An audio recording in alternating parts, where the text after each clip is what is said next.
Hi everyone, welcome to the sociology class. I hope you all are doing good. Now today we are not going to study sociology but social work. Yes, because you guys were requesting me a lot, so here I am with the rapid revision series for social work. Now social work में mostly वही students हैं जो already या तो sociology background से आ रहे हैं या फिर उन्होंने सोशोलॉजी के साथ सोशल वर्क को भी ऑप्ट कर रखा है। उसके कई रीजंस हो सकते हैं। किसी के घर से कॉलेज पास है तो कोई जिस यूनिवर्सिटी में जाना चाहता है वहाँ पर अगर सोशोलॉजी नहीं है, सोशल वर्क है। सो इस तरह के रीजंस हैं जिनकी वजह से कुछ स्टूडेंट्स हैं जिन्होंने सोशल वर्क का फॉर्म भी फिल किया है। नाउ इसका ये मतलब नहीं है कि सिर्फ सोशोलॉजी वाले फिल करते हैं, बहुत सारे ऐसे भी स्टूडेंट्स हैं जिनको जेन्युइनली सोशल वर्क में इंटरेस्ट है। नाउ यहाँ पर एक बहुत बड़ा डाउट आप लोगों को ये है कि मैम सोशल वर्क को कैसे कवर करना है। तो देखो, सोशल वर्क एक बहुत ही जेनरिक एग्जाम है। यहाँ पर बहुत ज़्यादा आपको प्रिपरेशन करना आई थिंक पॉसिबल नहीं होगा, बिकॉज अगर सिलेबस को देखोगे ना तो सिलेबस में कुछ ही टॉपिक्स दिए हुए हैं और उन्हीं टॉपिक से सीधा सीधा क्वेश्चन बनता है। जैसे प्रोडक्शन आपके सिलेबस में है, सोशल कॉन्सेप्ट्स हैं बहुत सारे जो कि सोशोलॉजी में आते हैं। सो करना क्या है कि हर टॉपिक पे आपको थोड़ा सा रीडिंग करनी है, ठीक है। जैसे अगर लेट्स से आपके सिलेबस में मेंशन है डिमांड एंड सप्लाई, सो आपको डिमांड क्या होता है, सप्लाई क्या होता है, ऐसे ऐसे बेसिक्स आपको पता होने चाहिए। मैंने अभी कुछ दिन पहले एक यूनिट 1 का मैराथन करवाया था जहाँ पर मैंने सारे ही टॉपिक्स आपके साथ डिस्कस किए थे। देखो टाइम बचेगा तो I will definitely discuss all the other units. At least मैं साइकोलॉजी तक तो और इन्वायरमेंट तक तो कर ही दूंगी। एटलीस्ट वो टॉपिक्स जहाँ से मटेरियल नहीं मिल रहा है जैसे साइकोलॉजी, इन्वायरमेंट, वो सब हम लोग कवर कर लेंगे। बट ये जो रैपिड रिवीजन है इसमें मैं आपको सारे यूनिट्स के क्वेश्चंस करवाऊंगी, ठीक है। नाउ ये क्वेश्चंस बहुत ईजी टू मीडियम लेवल हैं, हाई लेवल क्वेश्चन कोई भी यहाँ पे नहीं मिलेगा, क्योंकि आई डोंट नो आप लोगों की प्रिपरेशन कैसी है। जितना मैंने सोशल वर्क के एग्ज़ाम को ऑब्जर्व किया है, कट ऑफ बहुत कम जाती है, ठीक है। कट ऑफ बहुत ज़्यादा नहीं जाती है, जैसे सोशोलॉजी में कट ऑफ ज़्यादा भी चली जाती है, बट यहाँ पर ऐसा नहीं है। तो आप लोगों को मीडियम लेवल तैयारी करनी है, यहाँ पर बहुत ज़्यादा आपको एफर्ट नहीं करने हैं। सारे कॉन्सेप्ट्स आपको पता होने चाहिए, मीनिंग आपको पता होना चाहिए और जो क्वेश्चंस हैं वो कर लो, दैट्स इट, ओके। अच्छा, सोशोलॉजी के साथ काफ़ी ज़्यादा ओवरलैप होता है, तो जो लोग सोशोलॉजी के लिए पढ़ रहे हैं या फाउंडेशन बैच में हैं उनके लिए एग्ज़ाम ईजी रहेगा, ठीक है। बहुत ज़्यादा क्वेश्चंस ऐसे भी आते हैं जो लेट्स से जीके ओरिएंटेड होते हैं, स्कीम तुमसे पूछ लेंगे, कोई मेजर फैक्ट पूछ लेंगे जीके ओरिएंटेड, तो उस तरह के क्वेश्चंस आते होंगे तो करना, अदरवाइज वो स्किप करने के लिए ही होते हैं, ठीक है। क्योंकि एग्जाम में निगेटिव मार्किंग है तो ये नहीं करना है कि सब कुछ करके आ गए, ओके, तो माइनस हो जाएगा और बहुत ही गंदे मार्क्स आएंगे, तो ये नहीं करना, ठीक है ना। Now those of you who are watching me for the first time, I am your educator Bharvi Bharadwaj and I teach sociology on this platform. But because you guys have requested me a lot, तो अभी मैं social work में भी आ गई हूँ and I hope that next year तक मैं social work proper batch के साथ लेके आऊँगी। तो जिन लोगों ने टेलीग्राम नहीं ज्वाइन किया है, पहली बार देख रहे हो, प्लीज़ ये टेलीग्राम ज़रूर से ज्वाइन कर लेना। इसके अलावा लास्ट में मैं एक सोशल वर्क का ग्रुप भी बताऊंगी, तो उसको भी ज्वाइन कर लेना, क्योंकि जो भी मटेरियल सोशल वर्क के लिए इंपॉर्टेंट है वो उसी ग्रुप में मिलेगा, ठीक है। चलो स्टार्ट करते हैं। 40 क्वेश्चंस हम लोग सॉल्व करेंगे और तुम लोगों को आफ्टर दी सेशन कमेंट में मुझे बताना है कि 40 में से कितने मार्क्स आए, okay. Whatever you will score out of 40 you have to tell me in the comment section, okay. Now social concept और इकोनॉमिक कॉन्सेप्ट के आज हम लोग क्वेश्चन सॉल्व करेंगे। ज़्यादा पोर्शन मैंने इकोनॉमिक कॉन्सेप्ट का रखा है क्योंकि सोशल कॉन्सेप्ट मैं ऑलरेडी आपको पढ़ा चुकी हूँ। जब मैंने आपको एक मैराथन सेशन अभी कुछ दिन पहले पढ़ाया था तो सोशल कॉन्सेप्ट हम लोग सारे कवर कर चुके हैं। नाउ इकोनॉमिक कॉन्सेप्ट भी मैं आपको पढ़ाऊँगी क्योंकि इस पर थोड़ा सा कंटेंट है जो मैं बना रही हूँ। एटलीस्ट सारे कीवर्ड्स मैं आपको पढ़ाऊँगी, जितना मुझसे हो सकेगा इधर 2 हफ्तों में हम लोग करेंगे मैनेज, ठीक है ना। यहाँ पर देखो बहुत सारे ऐसे कॉन्सेप्ट्स हैं, अगर आप लोगों ने सोशोलॉजी प्रिपेयर कर रखा है या अगर आप फाउंडेशन बैच में हैं तो सोशल कॉन्सेप्ट वाला तो आपका अच्छे से प्रिपेयर हो जाएगा। और जिन लोगों ने नहीं भी बैच ज्वाइन किया है, एनीवे मैंने सोशोलॉजी से रिलेटेड बहुत कुछ इस चैनल पे पढ़ा रखा है, तो ये सब चीज़ें वहाँ से कवर कर सकते हो, राइट। इकोनॉमिक कॉन्सेप्ट की अगर हम बात करें तो ये बिल्कुल बेसिक्स हैं, एनसीईआरटी लेवल क्वेश्चन यहाँ से आएगा, बहुत ज़्यादा हाई क्वेश्चन नहीं आता है। जैसे इकोनॉमी क्या होता है आपको पता होना चाहिए, माइक्रो इकोनॉमिक्स क्या है, मैक्रो इकोनॉमिक्स क्या है, इकोनॉमी कितने टाइप का होता है, मार्केट क्या होता है, मार्केट कितने टाइप्स के होते हैं, फीचर्स क्या होंगे मार्केट के, इस तरीके से सारे टर्म्स आपको प्रिपेयर करने हैं, ठीक है। मैं एक मैराथन लेके आऊँगी 1-2 दिन में ऑन इकोनॉमिक कॉन्सेप्ट्स जहाँ पर हम लोग ये सारी चीज़ें डिस्कस करेंगे। सो डोंट वरी, जितना मुझसे हो सकेगा मैं करूँगी। अपने एंड से अगर कुछ पढ़ना चाहते हो तो मैं कुछ रिसोर्सेज भी बता सकती हूँ जहाँ से पढ़ सकते हो। सबसे पहला तो एनसीईआरटी पढ़ सकते हो। इकोनॉमिक्स की एनसीईआरटी पढ़ लो, नहीं तो किसी भी अदर स्टेट की सोशल साइंस की बुक ले लो और वहाँ से ये टॉपिक्स कवर कर लो। देखो, खरीदने की कोई ज़रूरत नहीं है, you don't have to buy the book, just go to the websites, online search करो, बहुत सारे ऐसे सीबीएसई आईसीएसई के वेबसाइट मिल जाएंगे जहाँ तुम्हें ये सारे टॉपिक्स मिल जाएंगे। ठीक है, अगर वो भी नहीं कर सकते हो तो सिंपल विकीपीडिया पेज पढ़ लो, उतना भी इनफ है। ठीक है, गूगल करो और जितना भी बेसिक बेसिक आ रहा है उसको रीड कर लो, that's it. Okay, now globalisation, privatisation, liberalisation, industrialisation, ये सब हम लोग एनीवे सोशोलॉजी में भी करते हैं, तो ये चीज़ें वहाँ से पढ़ सकते हो। मीनिंग फीचर आपके स्ट्रॉन्ग होने चाहिए अगर क्वेश्चन सॉल्व करना है। ठीक है, तो ये चीज़ ध्यान रखना। चलो स्टार्ट करते हैं, और सेशन के एंड में मुझे ज़रूर बताना कि 40 में से आपके कितने मार्क्स आए, और अगर नहीं भी पता है तो कोशिश करना यहाँ पर गेस वर्क करने की। ठीक है, सारे क्वेश्चंस अटेम्प्ट करो यहाँ पर, क्योंकि मैं तो निगेटिव मार्किंग नहीं करवा रही हूँ, बट एग्जाम में ये चीज़ मत करना। ओके, नाउ सब लोग क्वेश्चन का आंसर चैट में देना, और उसके बाद जब सेशन कंप्लीट हो जाएगा तो कमेंट में मुझे बताना कि 40 में से कितने मार्क्स आए। ओके, और ये भी बताना कि कौन से ऐसे स्टूडेंट्स हैं जो सोशोलॉजी के साथ सोशल वर्क दे रहे हैं, तो उससे क्या होगा, मुझे एक आइडिया रहेगा कि कौन से ऐसे स्टूडेंट्स हैं जो दोनों एग्जाम्स दे रहे हैं। Okay, now question number 1, one of the major negative effect of industrialisation is what. आपको बताना है कि इंडस्ट्रियलाइजेशन का निगेटिव इफेक्ट इसमें से क्या होगा। Increase in agricultural land, decrease in pollution, environmental degradation, reduction in employment. Negative effect पूछा है गाइस, ध्यान से पढ़ना। हिंदी वाले भी क्वेश्चन को रीड करो। आई थिंक सीयूईटी पीजी में दोनों लैंग्वेज में क्वेश्चन होगा, सो इसमें कोई प्रॉब्लम नहीं होगी। The correct answer is C. जो लोग सी आंसर दे रहे हैं, very good. We all know कि इंडस्ट्रीज के बनने से इन्वायरमेंट कितना ज़्यादा इफेक्ट हुआ है निगेटिवली, राइट। इन्वायरमेंट बुरी तरह से इफेक्ट होता है क्योंकि पेड़ काट दिए जाते हैं इंडस्ट्री बनाने के लिए, फिर जो इंडस्ट्री में से वाटर वेस्ट निकलता है वो रिवर्स में जाता है। We all know all these basics, right. आपने स्कूल लेवल में ये सारी चीज़ें पढ़ी होंगी। Okay, so C is the correct answer. जिन्होंने सी ऑप्शन दिया है, very good. And don't worry about the PDF, इन क्वेश्चंस का पीडीएफ मैं आपको टेलीग्राम पे दे दूंगी, लास्ट में मैं टेलीग्राम शेयर करूंगी।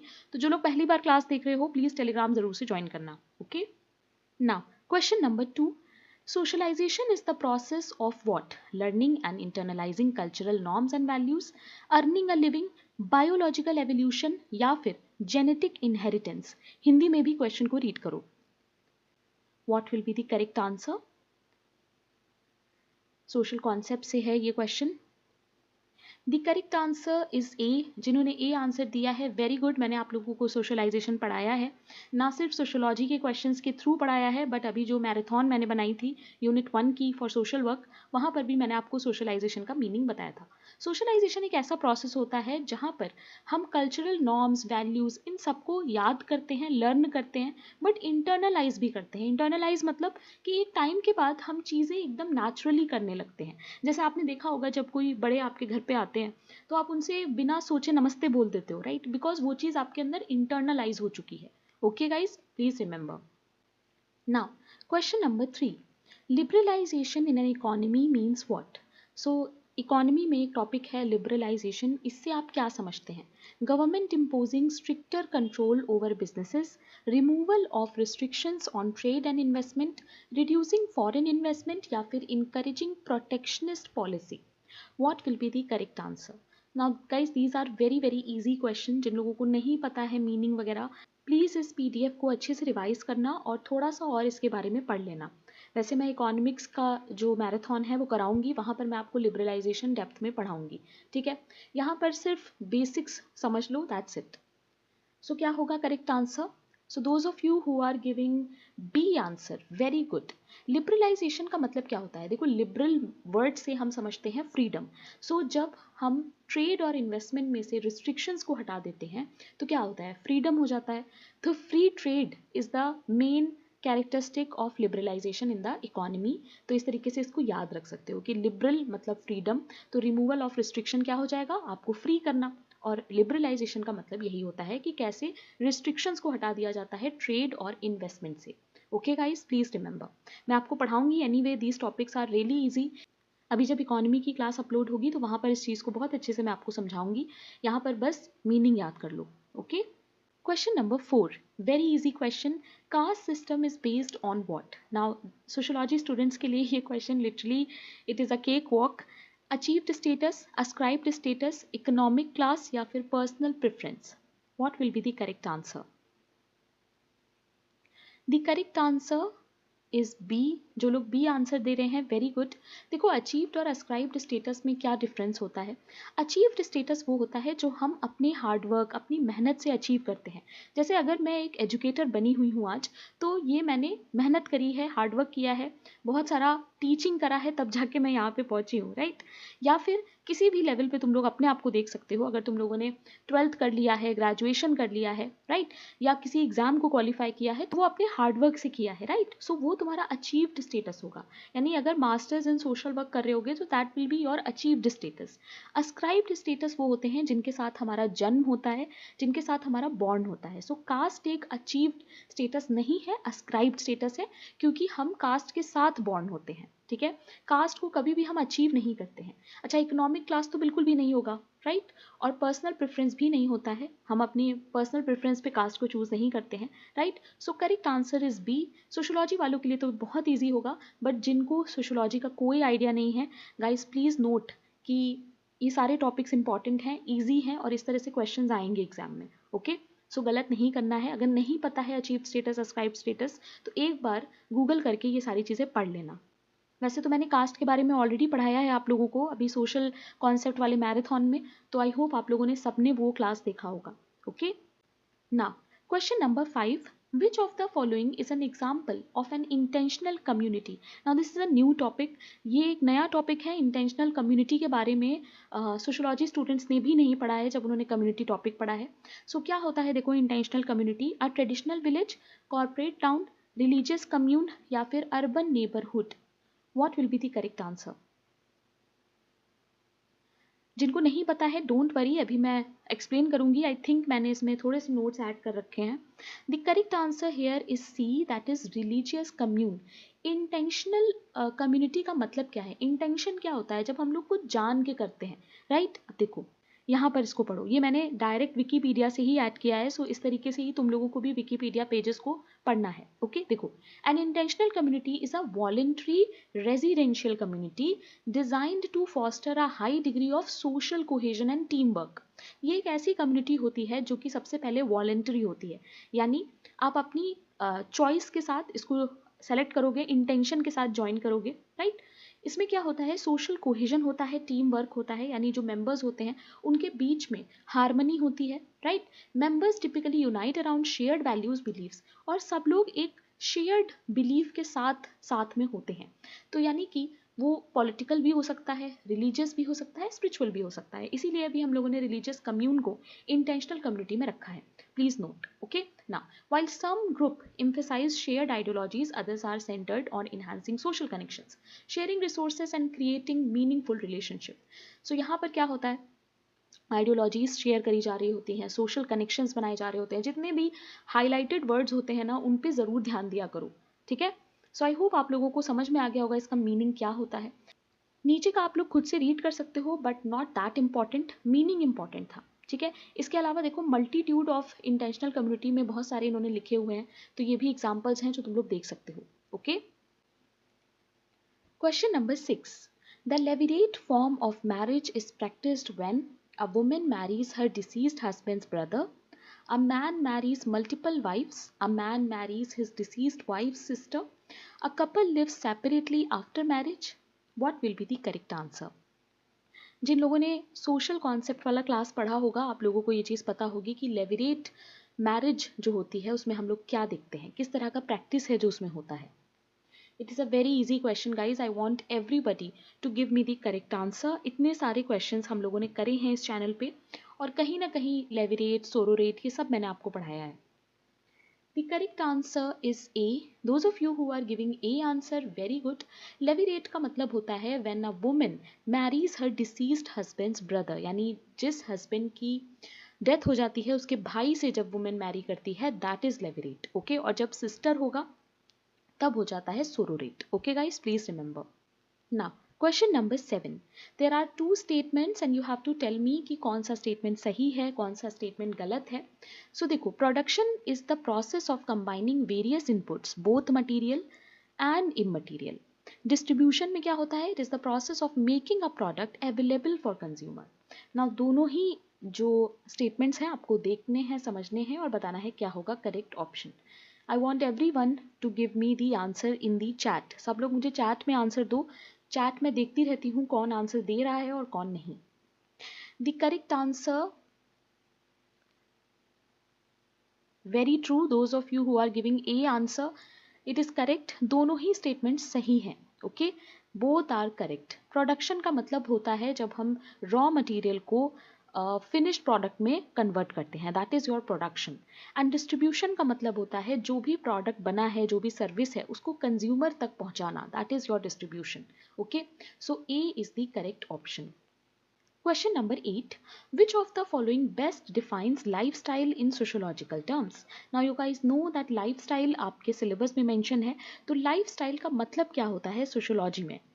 The biological needs of individual, a set of behavioral pattern, value and consumption habits shaped by social structure, a purely personal choice unrelated to society, a genetic predisposition to certain habits.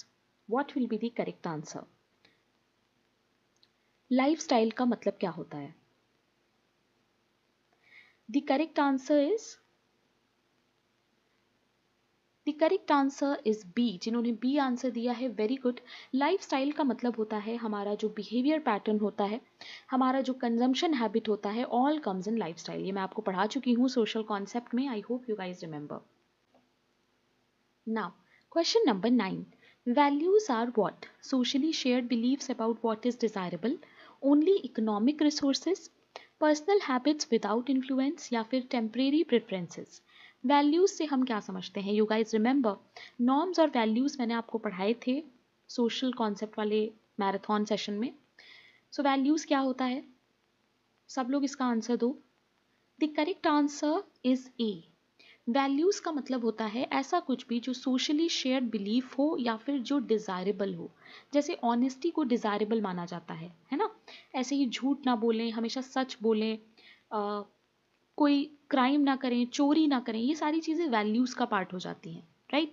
सो दो keywords में आपको ये चीज़ याद रखनी है। Values जो हैं वो जनरल गाइडलाइंस होते हैं और नॉर्म्स जो हैं वो स्पेसिफिक गाइडलाइंस होते हैं। ये चीज़ याद रखना क्योंकि एग्जाम में आता है। Okay, now question number 10. Which of the following best defines an organization in sociological terms? Now यहाँ पर ऑर्गेनाइजेशन के बारे में आपसे पूछा गया है। ऑर्गेनाइजेशन को हम लोग बेस्ट डिफाइन में क्या कर सकते हैं? A random group of individual with no common goal, a structured group of people working together to achieve a specific purpose, a social network without hierarchy और rules, an informal gathering with no leadership. What will be the correct answer?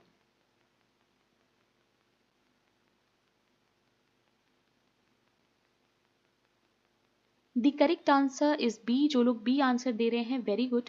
Organisation का मतलब होता है एक structured group of people जो किसी common purpose के लिए काम कर रहे होते हैं। रैंडम ग्रुप में ऑर्गेनाइजेशन नहीं होगा, राइट? सोशल नेटवर्क जिसमें कोई हायरार्की नहीं है, रूल्स नहीं है, उसको भी हम लोग ऑर्गेनाइज नहीं मानेंगे। और इनफॉर्मल गैदरिंग अगर है जहाँ पर कोई लीडरशिप नहीं है तो वो भी ऑर्गेनाइजेशन में नहीं आएगा। तो ये जो तीनों स्टेटमेंट्स हैं ना, ये अपोजिट दिए हुए हैं ऑर्गेनाइजेशन के। Okay, always remember guys, organisation एक स्ट्रक्चर्ड ग्रुप होता है, जबकि अनस्ट्रक्चर्ड ग्रुप जो होता है वहां पर ऑर्गेनाइजेशन नहीं होता है। That is why we call it unstructured. Okay, now question number 11. दो स्टेटमेंट दिए हुए हैं और आपको बताना है कौन सा स्टेटमेंट गलत है, कौन सा सही है। हिंदी वाले भी क्वेश्चन को रीड करो, I am giving you some time, और फिर मुझे आंसर बताओ। Culture is a concept that encompasses the social behaviour, institution, norms found in human society as well as the knowledge, belief, art, law, custom, capabilities, attitudes and habits of individual. Culture is often originate from or is attributed to a specific region or location. What will be the correct answer? The correct answer is a. जिन्होंने A answer दिया है, very very good. देखो, culture जो है वो एक social concept है, ठीक है? इसमें हम लोग सोशल बिहेवियर देखते हैं, कस्टम देखते हैं, लॉ, आर्ट, केपेबिलिटी, सब कुछ कल्चर का पार्ट हो सकता है। और कल्चर को जब हम लोग देखते हैं ना, तो हम लोग उसको रीजन वाइज देखते हैं, लोकेशन वाइज भी देखते हैं। जैसे western culture, Indian culture, right? जब हम लोग वेस्टर्न कंट्रीज का कल्चर पढ़ें तो वेस्टर्न बोलेंगे, इंडियन का पढ़ेंगे तो इंडियन बोलेंगे। सो लोकेशन पे काफ़ी ज़्यादा डिपेंड करता है culture. Okay, now Question number 12. Which perspective argues that socialization reinforces societal inequality and maintains the dominance of certain group? Functionalist perspective, conflict perspective, symbolic interactionist perspective या फिर rational choice perspective? इसमें से कौन सा perspective है socialisation का जो ये कहता है कि सोशलाइजेशन रीइंफोर्स करता है सोसाइटल इनइक्वालिटी को, यानी सोशलाइजेशन कहीं ना कहीं इनइक्वालिटी को बढ़ाता है और डोमिनेंस क्रिएट करता है कुछ ग्रुप्स की। सो इनइक्वालिटी के बारे में कौन सा पर्सपेक्टिव बात करता है ये आपको अगर पता है तो आप इस क्वेश्चन को ईजिली कर लेंगे। मैंने कुछ पर्सपेक्टिव ऑलरेडी चैनल पे पढ़ा रखे हैं 5 मिनट सीरीज में, तो अगर बिल्कुल आइडिया नहीं है प्लीज उसको देखो। The correct answer is B. Those of you who have given B answer, very good. Conflict perspective में हम लोग social inequality की बात करते हैं। Okay? Question number 13. Which of the following best defines labor in economic terms? Now labor का meaning आपको बताना है क्या होगा? Any work done for personal satisfaction. अगर हम अपने personal satisfaction के लिए कोई काम करते हैं तो क्या हम उसे labor कह सकते हैं? Any physical or mental effort used in the production of goods and services. Only manual work performed in factories या फिर unpaid work done within households. तो एक्चुअल में best suited definition economic terms में आपसे पूछी गई है लेबर की। सो बेस्ट डिफाइन क्या होगा? इजी क्वेश्चन है, सारे क्वेश्चन इजी हैं आज के क्लास में। I want everybody to answer. The correct answer is B. कोई भी फिजिकल या मेंटल वर्क जो हम करते हैं production of goods and services के लिए उसको हम लोग लेबर कहते हैं इकोनॉमिक टर्म्स में। ओके देखो अभी हम लोग इजी क्वेश्चन कर लेते हैं, कुछ टाइम हुआ तो एक दो मैं फुल लेंथ टेस्ट लेके आऊंगी सारे जहां पर यूनिट्स मिक्स होंगे तो उसमें कुछ हार्ड लेवल क्वेश्चंस हम लोग कर लेंगे। ठीक है 75 क्वेश्चंस का एटलीस्ट 2 मॉक हम लोग यूट्यूब पे करेंगे, मेरी पूरी कोशिश रहेगी कि मैं ये करवा पाऊँ। ओके ना क्वेश्चन नंबर 14 देखो, in which market structure is a single seller dominant? ऐसा कौन सा मार्केट स्ट्रक्चर है जहां पर सिंगल सेलर जो है वो डोमिनेंट होता है? नाउ गाइस मैंने लास्ट ईयर एक CUET PG का मैराथन बनाया था जिसमें मैंने सारे टॉपिक्स डिस्कस किए थे सिलेबस के, तो वहां पर मैंने मार्केट स्ट्रक्चर पढ़ाया था। जिन्होंने नहीं देखा है, जिनको ये सारे ऑप्शंस में जो नेम है नहीं पता, प्लीज वो क्लास जाके देखना, वहां पर मैंने बहुत शॉर्ट में डायग्राम फॉर्म में समझाया था। ठीक है परफेक्ट कॉम्पिटिशन, ऑलिगोपोली, मोनोपोली या फिर monopolistic competition? The correct answer is C. जिन्होंने सी आंसर दिया है very good, it is monopoly और monopoly. Okay here is the diagram. इस डायग्राम को जरूर से अपने नोट्स में ऐड कर लेना।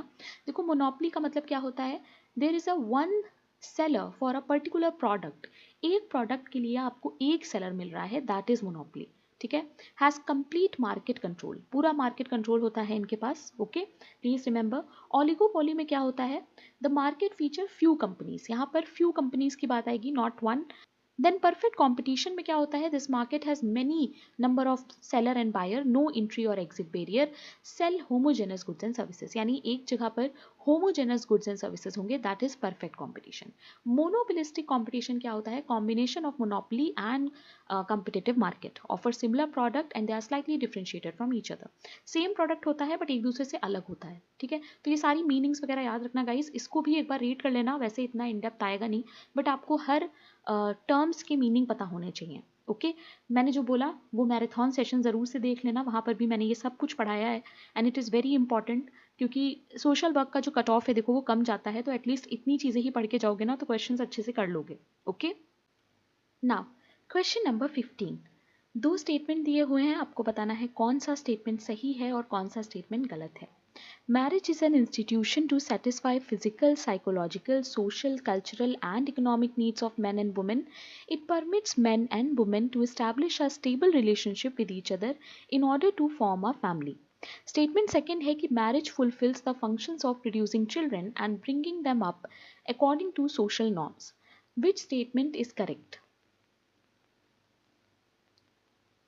It is an easy question. The correct answer is A. Both statement 1 and statement 2 are correct. दोनों ही statement सही हैं। मैरिज एक ऐसा इंस्टीट्यूशन है जो physical, psychological, social, cultural needs को सेटिस्फाई करता है, right?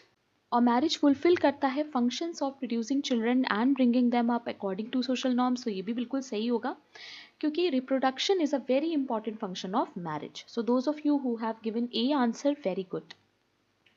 Now question number 16, globalisation की डेफिनेशन दी हुई है और आपको बताना है कि ये किसकी है। नाउ एनटीए कभी कभी ऐसे अनकॉमन से डेफिनेशंस पूछ लेता है, बट जो लोग सोशियोलॉजी स्टूडेंट्स हैं आई होप आप लोगों को पता होगा। देखो, who define globalisation as the intensification of worldwide social relations which link distant localities in such a way that local happenings are shaped by events occurring many miles away and vice versa. Immanuel Wallerstein, Anthony Giddens, David Harvey या फिर Joseph Stiglitz. Now this name is really tough, Stiglitz. So what will be the correct answer? It is a famous definition. The correct answer is B. You all know Anthony Giddens का famous definition है guys ये, और ये कई बार NTA पूछ चुका है अपने अलग अलग एग्जाम्स में, सो मेक श्योर कि आप इसको नोट डाउन करो. Okay, now question number 17, what is a necessary condition for a market to exist? इसमें से कौन सा है जो नेसेसरी है फॉर मार्केट टू एग्जिस्ट, यानी मार्केट के होने के लिए ये कंडीशन होना बहुत ज़रूरी है. पहला है presence of a physical market place, दूसरा है गवर्नमेंट रेगुलेशन, तीसरा है advertisement of product, and last है contact between buyer and seller. What will be the correct answer? Now the correct answer is D. जिन्होंने डी आंसर दिया, very good. एक market के होने के लिए बायर और सेलर का होना सबसे ज़्यादा ज़रूरी है. अगर सिर्फ सेलर होंगे, बायर नहीं होंगे, तो वो एक मार्केट नहीं हो सकता, और अगर बायर होंगे, सेलर नहीं होंगे, तो भी वो एक मार्केट नहीं हो सकता. सो मार्केट के होने के लिए buyer and seller both are very very important, और दोनों के बीच में कॉन्टैक्ट होना भी बहुत इंपॉर्टेंट है. ठीक है guys, so please remember. Question number 18. In Mead's theory of socialization, the generalized other refers to what? कई बार मैं आप लोगों को पढ़ा चुकी हूँ significant other and generalized other. So what will be the correct answer here? Specific individuals who shape a child's self-concept, the internalized expectations of society as a whole, the immediate family members of an individual, the rejection of societal norms. What will be the correct answer? Generalized other का meaning क्या होगा in terms of Mead's theory of socialization? Those of you who are preparing for sociology, आप लोगों को तो इसका answer पता होना ही चाहिए. सोशियोलॉजी में तो हम लोग सोशलाइजेशन के टॉपिक को इन डेप्थ पढ़ते हैं, सारे ही थ्योरीज वहां पे मैंने आपको पढ़ाए हैं. What will be the correct answer? सब लोग चैट में मुझे इसका आंसर दो.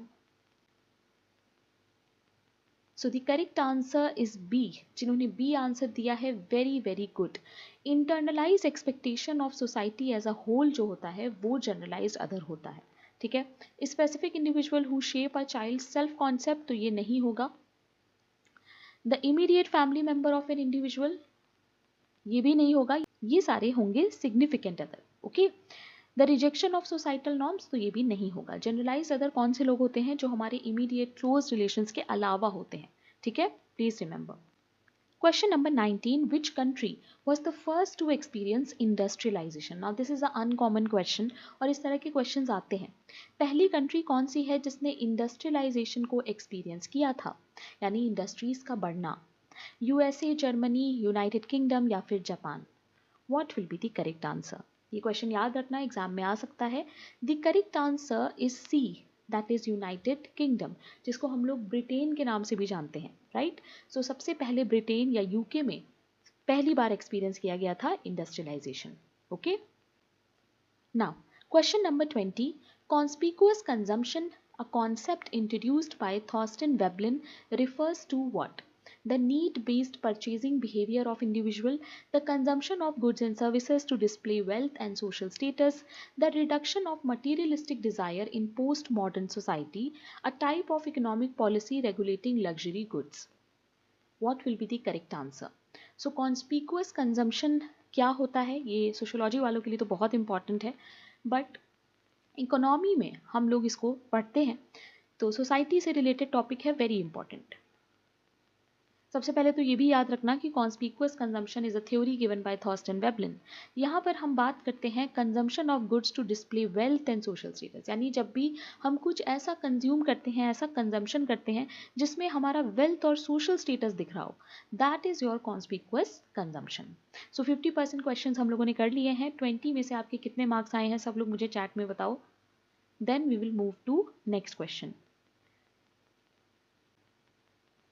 Okay, now let us see question number 21. Now, question number 21. The process of socialization is a dash process. So socialisation का जो प्रोसेस है वो कैसा होता है? Temporary process, short period process, discontinuous या फिर life long process? Very easy question. The correct answer is D. जिन्होंने डी आंसर दिया, very good. Life long process होता है, आप जब तक हो तब तक आपका सोशलाइजेशन होता रहेगा। ठीक है, please remember this. Question number 22 जो कि कास्ट टॉपिक से है, what is Sanskritisation? Now sociology वालों के लिए ये सारे क्वेश्चंस बहुत इजी होंगे, but I am again saying जो लोग सोशल वर्क का एग्जाम दे रहे हैं उनको ये सारे कॉन्सेप्ट्स न्यू लग सकते हैं, तो प्लीज़ आप लोग एक बार इसको पढ़ना। वैसे चैनल पे मैंने सारी चीज़ें पढ़ाई हुई हैं, तो उसको भी अगर देख लोगे तो प्रिपेयर हो जाएगा। सो संस्कृताइजेशन के बारे में एक सोशोलॉजिस्ट बात करते हैं जिनका नाम है एम एन श्रीनिवास। देखो, a process where lower caste adopt the behavior and culture of higher caste to improve their social status, a system where lower caste remain in their traditional roles, the complete elimination of the caste system या फिर a temporary shift in social status without lifestyle changes. What will be the correct answer? So Sanskritisation का meaning क्या होगा? देखो, Sanskritisation एक ऐसा process होता है जिसमें जो लोअर कास्ट पीपल हैं वो लोग हायर कास्ट के जो रिचुअल्स हैं, जो नॉर्म्स हैं, उनको अडॉप्ट करते हैं, उनके बिहेवियर को अडॉप्ट करते हैं ताकि वो भी सोसाइटी में अपने पोजीशन को चेंज कर पाए। नाउ प्लीज़ रिमेंबर गाइस, यहाँ पर सिर्फ पोजीशनल चेंज होता है, स्ट्रक्चरल चेंज नहीं होता है। ठीक है, ये चीज़ याद रखना। सो ये एक ऐसा प्रोसेस है जहाँ पर लोअर कास्ट बिहेवियर और कल्चर को अडॉप्ट कर लेता है जो कि होता है हायर कास्ट का, ताकि उसका जो सोशल स्टेटस है, सोसाइटी में जो उनका स्टेटस है वो इम्प्रूव हो सके। Okay, so A is the correct answer. Question number 23, how does modernisation differ from westernisation? So modernisation westernisation से डिफरेंट कैसे है? देखो, modernisation always involves adopting western values. Westernization is a broader concept than modernization. Any culture can modernize without adopting Western values, या फिर modernization rejects all traditional aspects of a culture. What will be the correct answer?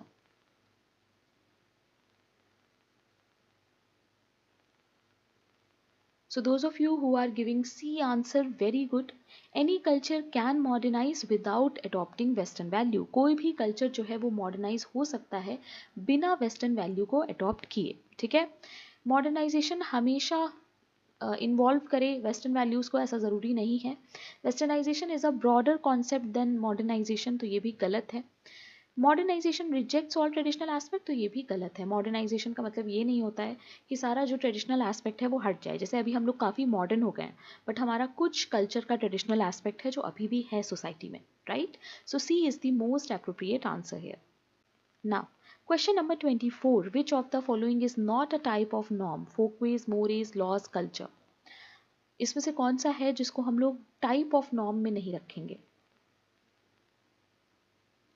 The correct answer is D, that is culture. We all know culture कोई तरह का norm नहीं होता है, but folkways, mores, laws ये सारे specific guidelines में आ जाते हैं, so they are type of norms. Okay. Now question number 25.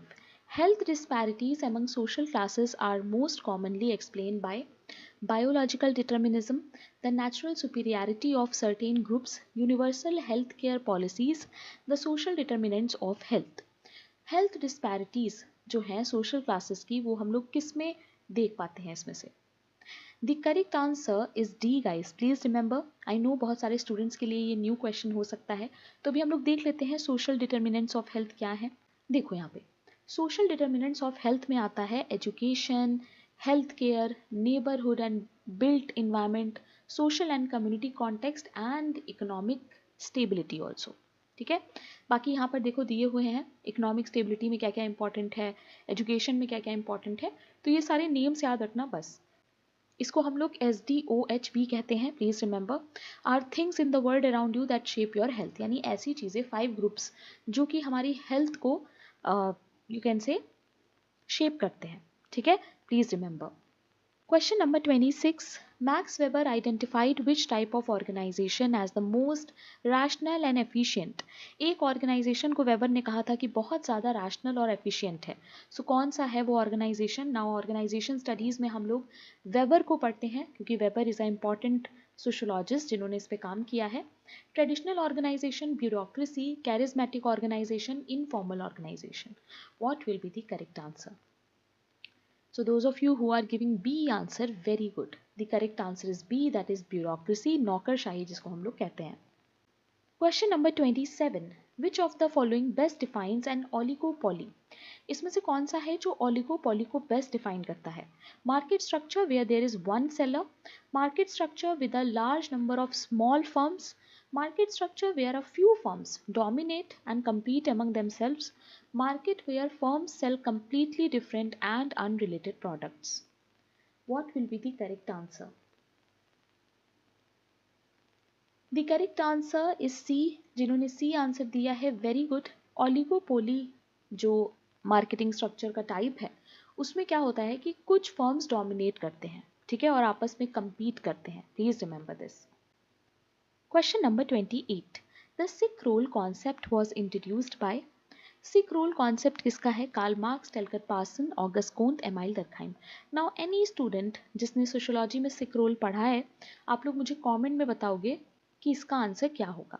Okay, the correct answer is B. Talcott Parson का कॉन्सेप्ट है ये, प्लीज रिमेंबर.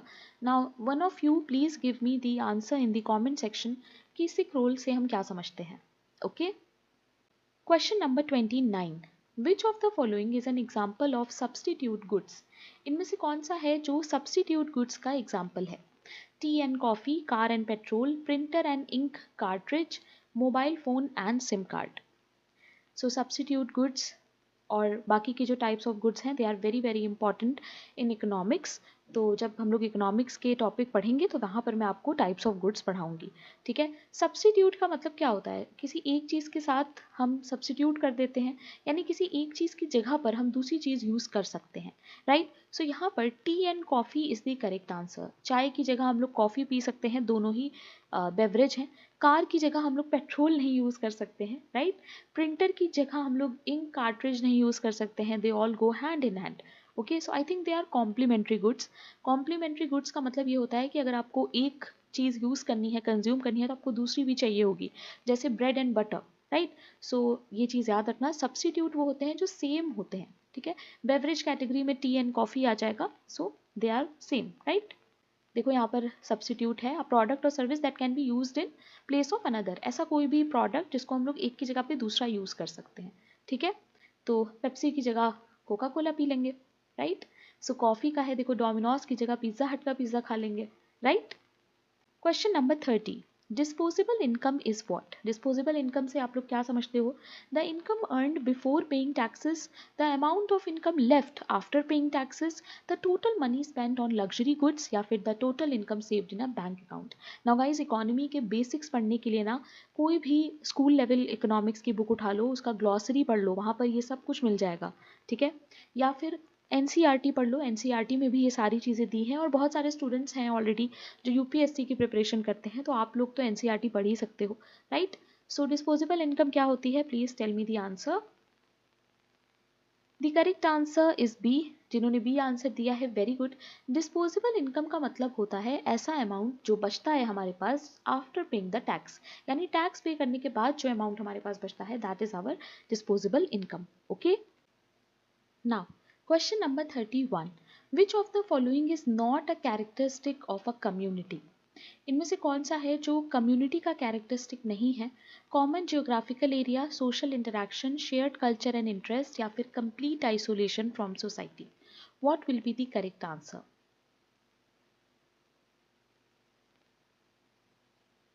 बहुत ध्यान से इसका आंसर देना. कम्युनिटी का फीचर कौन सा नहीं है? मैंने आपको सोशल कॉन्सेप्ट वाले क्लास में कम्युनिटी टॉपिक पढ़ाया है. The correct answer is D. Isolation की बात कम्युनिटी में कहाँ से आ जाएगी? Right. So D is the correct option. Now question number 32. How is the supply of a commodity by a firm और सेलर डिफाइंड? यहाँ पर आपसे सप्लाई का मीनिंग पूछा जा रहा है.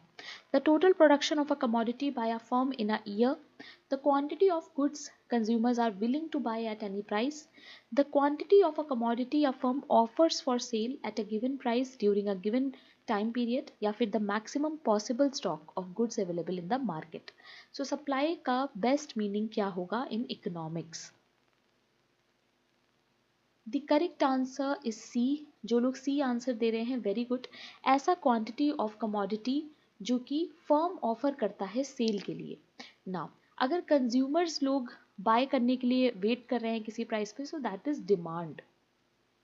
Okay, please remember guys, demand and supply का मीनिंग आपको पता होना चाहिए। Question number 33, which theory suggest that human needs are arranged in hierarchy? ये भी मैंने आपको पढ़ाया है। कौन सी ऐसी थ्योरी है जहां पर हम लोग हायरार्की में ह्यूमन नीड्स को देखते हैं? Conflict theory, symbolic interactionism, Maslow hierarchy of needs या फिर structural functionalism? What will be the correct answer? The correct answer is C. Maslow का जो हायरार्की थ्योरी है वो बात करता है ह्यूमन नीड्स जो कि हायरार्की में हम लोग देखते हैं। Okay guys, please remember. Question number 34, in a planned economy the government controls what? अगर हम प्लान्ड इकोनॉमी की बात करें तो गवर्नमेंट क्या कंट्रोल करता है? सिर्फ agricultural sector, small scale industry, international trade या फिर all major economic decisions including production and wage? What will be the correct answer? So the correct answer is D. जिन्होंने डी आंसर दिया है very good. Planned economy में सारे major economic decisions जो हैं वो गवर्नमेंट लेती है और प्रोडक्शन और वेजेस से रिलेटेड भी जितनी चीज़ें होती हैं वो गवर्नमेंट ही देखती है। So D is the correct answer. Okay, question number 35, the practice of giving dowry in some culture is an example of what? A progressive social reform, a cultural tradition that is now legally restricted in many places, a newly emerging social custom, a global economic policy? Practice of dowry कुछ cultures में हम लोग क्या मान सकते हैं? In some cultures पूछा है guys, please remember. The correct answer is B. It is a cultural tradition that is now legally restricted. Dowry जो है वो अब अलाउ नहीं है guys, please remember. Progressive social reform तो नहीं होगा कहीं से भी, न्यूली इमर्ज सोशल कस्टम भी नहीं होगा और इकोनॉमिक पॉलिसी तो कहीं से नहीं होगा। So B is the best option. देखो बहुत सारे क्वेश्चंस आप लोग ऐसे ही सॉल्व कर लोगे, इवन दो कभी डाउरी नहीं पढ़ा, दहेज प्रथा के बारे में कभी नहीं पढ़ा, फिर भी क्वेश्चन को समझ के थोड़ा सा कर लोगे। और हिंदी में भी रीड करना अगर इंग्लिश में ना समझ में आए। Okay, question number 36, resocialization occurs when an individual experiences a dramatic shift in social norms, children learn their first language, society prevents individual from adapting या फिर an individual reinforce pre-existing belief? Resocialization कब होता है? Very easy question. The correct answer is A. Resocialization कब होता है? जब individual एक ड्रामेटिक शिफ्ट अपनी लाइफ में फेस कर रहा हो। ठीक है, please remember. Question number 37, which of the following best defines income? इसमें से कौन सा है जो इनकम को बेस्ट डिफाइन करता है? The total amount of money spend by an individual, the value of physical assets owned by an individual, the total money borrowed from a financial institution या फिर the amount of money received in exchange for goods, service or investment? What will be the correct answer?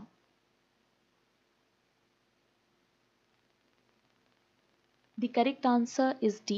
कोई भी amount of money जो receive हुआ है in exchange for some goods or services or investment, that is considered your income. Okay, please remember. Question number 38. The reserve army of labor refers to what? Now reserve army of labor को हम लोग sociology में भी पढ़ते हैं और economics में भी पढ़ते हैं। सो यहाँ पर आंसर क्या होगा? Retired workers who return to employment, soldiers who transition into civilian jobs, workers in highly specialized fields या फिर अ ग्रुप ऑफ अनएम्प्लॉयड और under employed workers who can be drawn into the workforce when needed? What will be the correct answer? Reserve army of labour. The correct answer is D. जिन्होंने D answer दिया है very good. ये एक ऐसा group of unemployed या under employed people होता है जो कभी भी ज़रूरत पड़ने पे अपग्रेड कर दिए जाते हैं। Okay, question number 39, which of the following is not an agent of socialization? Easy question है। इसमें से कौन सा है जिसको हम लोग नहीं मानेंगे एजेंट सोशलाइजेशन का? Family, mass media, natural disaster, peer groups? Easy question है। The correct answer is C. Of course natural disaster से क्या ही मतलब है सोशलाइजेशन का, right? Now, question number 40 and last question of today's class. Which of the following is a characteristic of a rural community? इसमें से कौन सा है जो फीचर है रूरल कम्युनिटी का? High population density, strong kinship ties, industrial economy, anonymous social interaction. बहुत ध्यान से आंसर देना, इजी है वैसे तो. The correct answer is B. Rural community में हमेशा स्ट्रॉन्ग टाइज होते हैं और अर्बन में इसका जस्ट अपोजिट होता है. So B is the correct option. Now you guys have to tell me in the comment section कि आपके कितने मार्क्स आए हैं आउट ऑफ 40. और इसके बाद का जो क्लास होगा ना वो होगा यूनिट 3 और 4 पे. सो उसको अच्छे से प्रिपेयर करके आना. हो सकता है 40 क्वेश्चन हो सकता है उससे ज़्यादा हो, डिपेंडिंग कि किस तरह के टॉपिक्स हैं. ठीक है, तो नेक्स्ट यूनिट जो है वो आप प्रिपेयर करना अभी से स्टार्ट कर दो, तो जो नेक्स्ट क्वेश्चन होंगे वो उन्हीं से होंगे. Okay, so that's it for today guys. I hope you liked today's class. I want all my social work students to comment on this video and let me know कि कितने students prepare कर रहे हैं इस exam के लिए. Okay, and those of you who are watching me for the first time तो subscribe कर लो, क्योंकि अब इस पे sociology के साथ social work भी आएगा. Okay, जितना ज़्यादा मुझसे हो सकेगा I will help you guys, so don't forget to subscribe. Now ये वाला जो ग्रुप है इसको ज़रूर से ज्वाइन कर लेना, ये स्पेशली सोशल वर्क वालों का है. ठीक है, अच्छा यहाँ पर देखो एक लिंक दिखेगा तुम लोगों को, इसको ज्वाइन करोगे तो ये मेन चैनल है, ये मेरा पर्सनल टेलीग्राम है, तो अगर कोई भी डाउट हो तो यहाँ पर मुझसे पूछ सकते हो. ओके, ये ज़रूर से ज्वाइन कर लेना ताकि मुझे एक आइडिया रहेगा कि कितने लोग सोशल वर्क में अपीयर कर रहे हैं. ओके, और ये है मेन चैनल, सोशोलॉजी क्लास का मेन चैनल, तो इसको भी देख सकते हो. ये मेरा पर्सनल है जैसा मैंने बताया. इसके अलावा सोशोलॉजी क्लास का ऐप है जो डाउनलोड कर सकते हो. अभी इस पे एक all India level mock test होने वाला है. 16 मार्च को वो मॉक टेस्ट होगा फॉर सोशोलॉजी, तो सोशल वर्क वाले भी उसको दे सकते हैं इफ़ यू वांट. अगर आप चाहते हो थोड़ा सा एग्जाम लाइक फील लेने का तो आप लोग दे सकते हो. ओके, चलो कल मिलते हैं फिर. Bye bye, keep learning. And exam आने वाला है तो अच्छे से पढ़ो. एंड मुझे कमेंट में ज़रूर बताना कि कौन से स्टूडेंट्स हैं जो सोशल वर्क की प्रिपरेशन कर रहे हैं. तभी मेरा जो सेकंड क्लास है इसका क्लास 2 रैपिड रिविजन का वो आएगा. Okay, so don't forget to comment.